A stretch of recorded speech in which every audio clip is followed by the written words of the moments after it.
Hello, hello, everybody. Welcome. I'm Liberty Music Ray, and this is the music video I kind of wanted to do to show off one of my more latest songs that I've been working on. This is something that's probably going to come out in a few weeks. I don't want to go like super deep into like the title and all that sort of stuff just yet. But this is more or less just me kind of showing the project off and all the work that goes into it, everything else. So, yeah, let's get into it, and I'll show you some of the sounds that I made.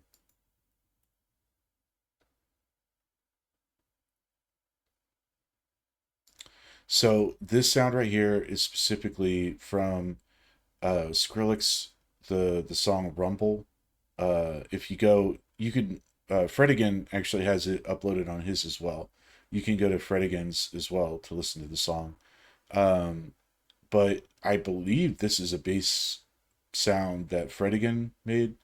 Um, but I just kind of reverse engineered it. And the reason I reverse engineered it is because I heard it in the track and I was like, oh my God, that's a great sound. And I thought, let's add that into a track, but let's layer it so it's not, because here's the thing. I really like the sound, but I don't want to copy paste it. Like I hate when people do that. When they literally just uh, they it's just copy pasting sounds is all it really is.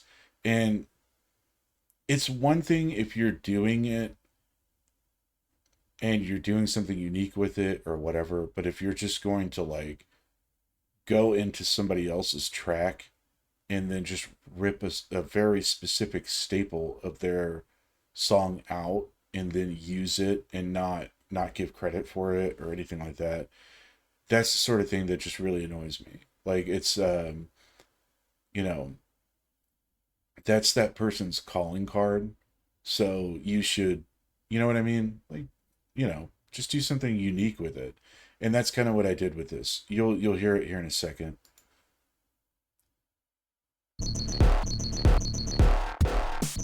So it's kind of got that like kind of croaking frog like build up to it. Um, but I'm not putting it just straight into the track, right?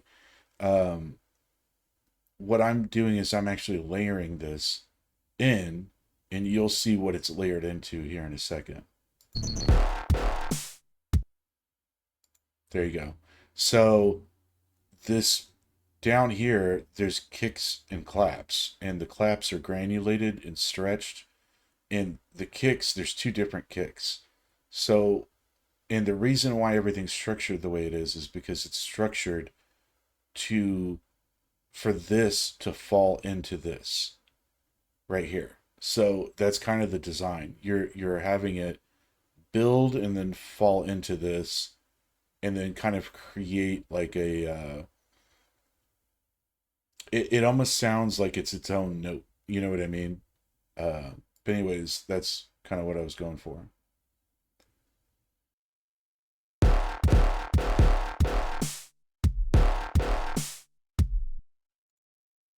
And another thing to note is you'll see here that the spacing isn't exact, and there's a reason why it's offset. The reason it's offset is because that granulated clap that you're hearing is a layer to the kicks. So the kick sound then fades into that granulated clap sound that you're hearing. So that's the design. So basically, like what I was trying to do is just sort of come up with like a way to mesh the three sounds together, and that's sort of kind of what I came up with. So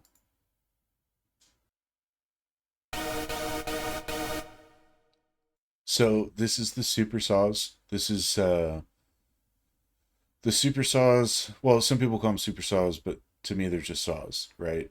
Like the fact that you're playing more than one saw shouldn't make it a super saw, I guess, but hey, whatever. Everybody has their own terminology, I guess. To me, it's just a saw. But and it's funny because if you look here in Vital, you'll notice like I use more than one synthesizer, by the way. Serum 2 and Vital. Serum, they sort of complement each other very well.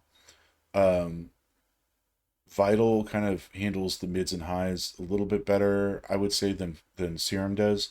Serum does good work with bass. Like, just I don't care.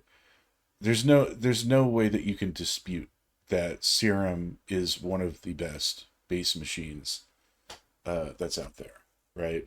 Um, I would say like Serum and Massive, like those are the two go tos, right? Like if anybody else has one that they think can compete with those two, like you're welcome to let me know in the comments. I'll check it out. But just to be honest with you, when it comes to Serum and it comes to Vital, like I just those are the two that I use, and I used Vital mostly because you can actually just download the demo for Vital, and as long as you know how to kind of program things in to Vital and you play around with it, like the color scheme and everything, like you can do all of this on your own. You don't you can get this stuff by buying it, which I would, if you have the money, I would recommend to buy it all. But um, if you know what you're doing with Vital, you can. It's essentially a free synthesizer. You can use it to uh, create just about anything and everything that you want to do in a synthesizer. So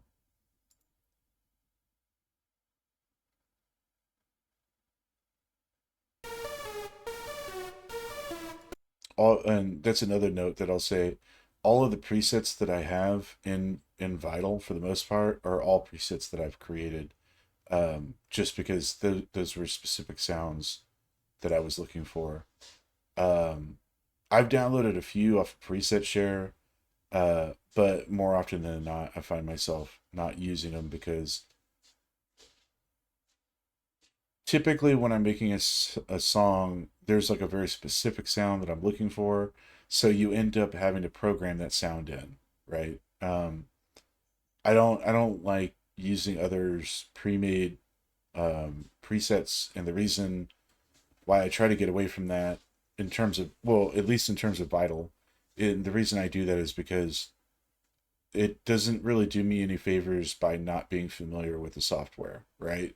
So it's better to just learn how to do it on your own, and you can learn using presets, which is actually how I did it.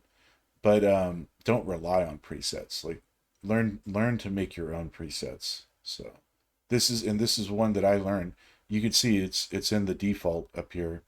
Um, default the default preset title. So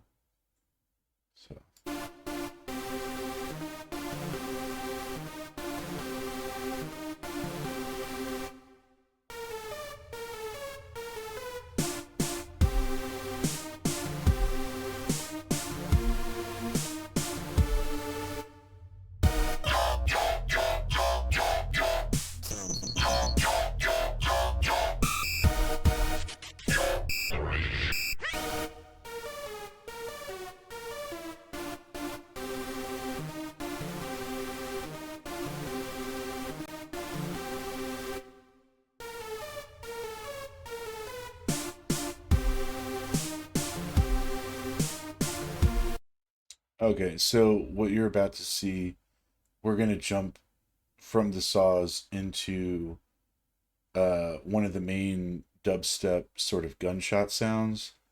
Now, this sound, actually, this is one of the presets I did download off of Preset Share for Serum, and it's probably one of the few that I found that I'm like, this is a really good sound. And I'm going to show you something a little bit later that has to do with the filter, and it's going to kind of show you how intricate all of this is.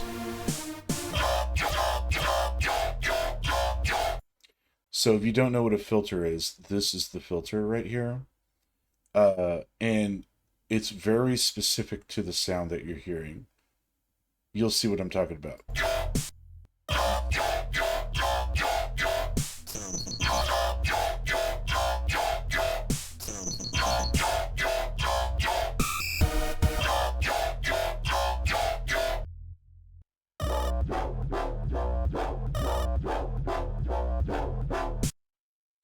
So you can hear that's pretty much transformed the entire piece into just a big flat low, um, in terms of like the frequency range that it's on.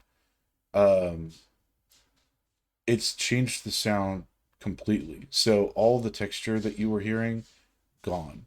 And this is how important a filter is. A filter adds texture. Um, Something to understand too is like when you're looking over here, when you see the LFO is often like it serves two purposes. LFOs are automation and they're also shape. So you're shaping the sound, right?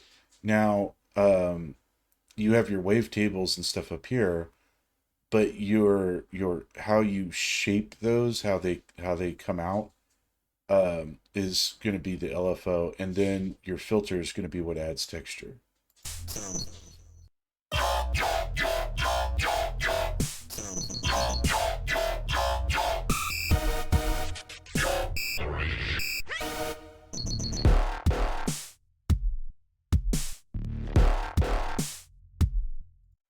But if you listen to what we just played, so the section we just played, what you're hearing that granulated clap, and then you're also hearing this with the filter. So this is how you like if you're trying to understand how somebody makes a lot of these sounds that sort of mesh together, this is it. This is how you do that. You can add texture to your instruments and use that texture to replicate certain sounds like these claps. So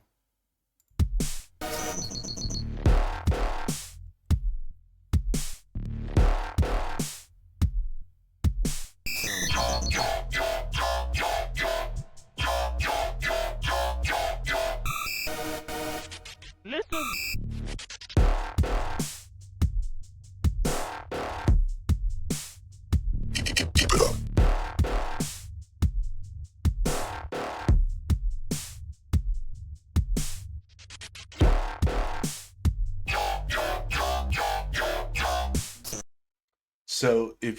so this is just for me. This is something I like to do. And this isn't like a pro tip or anything. This is literally just me. It makes my life a little bit easier when I'm messing with music. What you just heard, you've heard, and it's like, well, why does that sound off? Why does it not sound right, um, compared to the other notes? Well, I do that purposefully to mark things that I need to change. So, uh, it's funny. Like you've probably heard me in other videos talk about like enshittification. That's sort of kind of what I do is like a mark to be like, oh, by the way, like this section right here, we're gonna change it. So don't it's basically just enough that it's kind of jarring to me that I'm like, oh, that doesn't sound right. And that indicator is there and I'm like, oh, okay, cool. So now I know I need to change that to blend with the other stuff or change that in terms of automation or whatever it is I'm going to add to that certain spot of the track.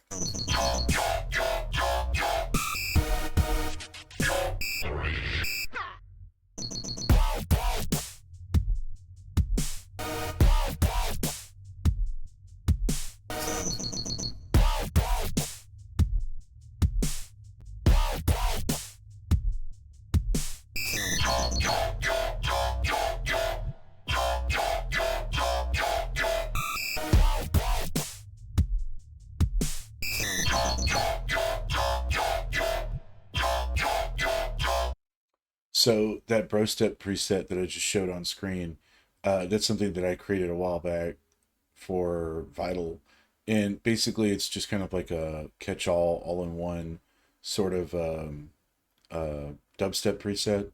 And the reason is because like you've heard it, and it's that wow wow wow wow, that song, that part of the song that you keep hearing, that's what that is. And what I like about that preset that I created is when you look through the macros, you'll see that there's two macros that I have on there. One of them is rate and the other one is pitch. Now, what's cool about that preset, and this is just like why I made it this way, is because you can basically go in and you can adjust the rate and pitch, so that way you can slightly variate it in a way where it doesn't necessarily sound exactly the same every time you hear it. This is like some of the automation that you're going to hear later in the finished product, that's not in there right now. So it's something I still have to go through and kind of program in and finish up. But that's just something that I wanted to kind of show. It's a great preset, and I might upload it to Preset Share, so that way if any of y'all want to use it, if y'all want to use it, let me know. Throw a comment and let me know like what's up.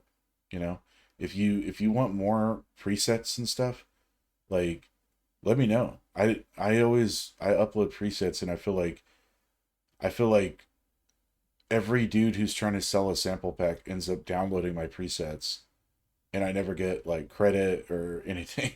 You know what I mean? Like it just ends up on a list somewhere, you know, with other producers, or getting stuffed into a pack that, is whatever. So, but yeah, if you want more presets, let me know.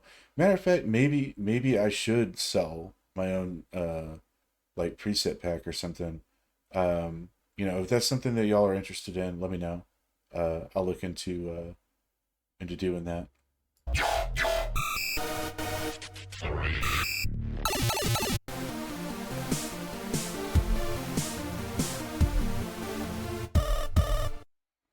Yeah, I don't know, something, I was just kind of vibing with that for a minute, and kind of got like a bit of a Legend of Zelda sort of vibe, like Wind Waker sort of, for some reason. I don't know why. And I just kind of created that melody on my own, like in the middle of it. So,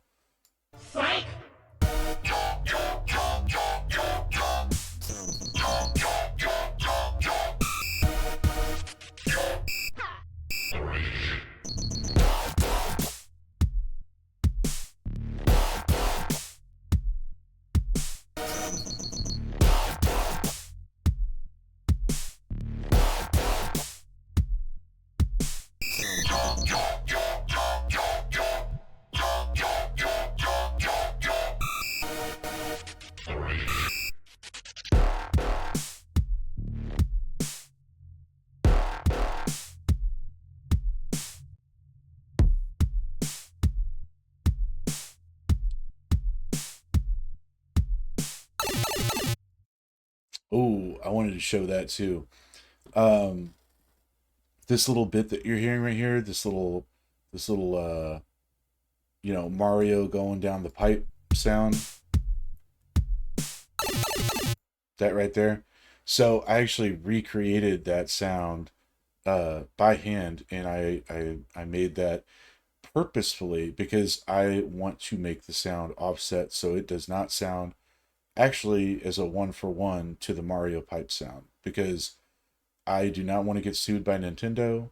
Nintendo is like super litigious on everything, and you know, this sound is different enough that I don't think it'll be an issue. But um, I actually went in and I programmed that myself, and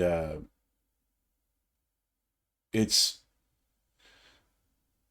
it's not like I man, I didn't even really use anything as like a backdrop to it. No, I just, yeah, I mean, really, when I think about it, I just went in, I used the Ableton, you can't see it here, but I used the Ableton synthesizer, the built-in one, and just did this with a square wave. So that's all I did. It's just a single square wave, like one oscillator, square wave, and then I just programmed this in, and it was real simple. But it's I did compare this one to like a professional one that's supposed to be like the exact sound or whatever, and it's off. So I did that purposefully because I don't want, like I said, I don't want to get caught up in a lawsuit through Nintendo. Um, but yeah, this song is supposed to be more of like a nostalgia thing, right? So, um, but anyways, so I think I'm just gonna leave the video here. I went into enough of the track itself. I think you can see kind of the work that I put into. Actually, right now it's up to, I don't even know what it is on here. I think it's just 20 lanes on here. It's already at 25. So yeah, it's already at 25, and I'll probably add another five to it when I go through the mixing and everything else. But I just kind of wanted to show off this new music track, and just kind of show all the effort that went into it, and the programming and the automation. And you know, I'm not trying to toot my own horn or nothing, but like I'm basically just kind of a one man band. Like I know a lot of people that are in bands, that have played, and it's fun because like they have in some ways it's like there's a duality to it, right? Like for bands, it's like there's the difficulty of everybody's responsible for their own sound, but you have to make it work together, right? And that makes it complicated, right? Whereas with someone like myself, the complication of having to work with others is removed, but you know, I'm responsible for all the sounds, not just a guitar, not just a bass, not just drums. I'm responsible for the entirety of it. You know what I mean? So, um, and I'm sure like I've probably released some songs that sucked, or maybe you don't like personally, and that's cool. Like I think about like the average producer, right? Whenever they release a record, right? Like for instance, and you will see this if you ever go through any big artist's music catalog, there's like one song that has like 80 million views, right? And you're like, oh my God. And then you look at their other tracks and it's like barely breaking 100,000, you know? I mean, I can't really talk too much crap about it because I don't think I have a single track that's ever even reached 100,000. But um, yeah, I mean, this is the work that goes into it, right? And I was thinking maybe I'll do another video too because I wanted to kind of explain like the range in terms of like speakers and how everything sounds different, based on what you're listening to this track through. By the way, if you do me a favor, if you're listening to this on a phone, um, and you have like just some like wired headphones, like some Sony's, some $20 Sony earphones or whatever, plug those in and then give the music a listen again, and then let me know about the difference that you hear, because there's a lot of panning, there's a lot of automation, there's a lot of fading, there's a lot of flutters that I put into this, but ultimately at the end of the day you're not going to hear a lot of that if you're just listening to it through like a mono speaker, right? uh, Most people won't even hear the bass until they plug it into their car, and then they'll hear the actual bass playing through the car speakers. So, anyways, I'm gonna leave it here. Thank you for watching, and I'm going to probably do more content like this in the future. Um, this is sort of kind of what I like to do. So, making music and stuff. And this is my latest project. So, um, anyways, if y'all could like, comment, subscribe, let me know what's what. Let me know if you're interested in sample packs. Let me know if you're interested in like merch. It's something I've been thinking about, but I don't know. Like, I mean, if I had merch, would anybody buy it? And then, if I release sample pack, do I have any producers in the audience that would want to buy it? Um, that sort of stuff. I might even just release it for free. I don't know. I might just do that. So, but anyways, yeah, y'all have a great rest of the week, and hopefully we'll see you in the next one. Laters.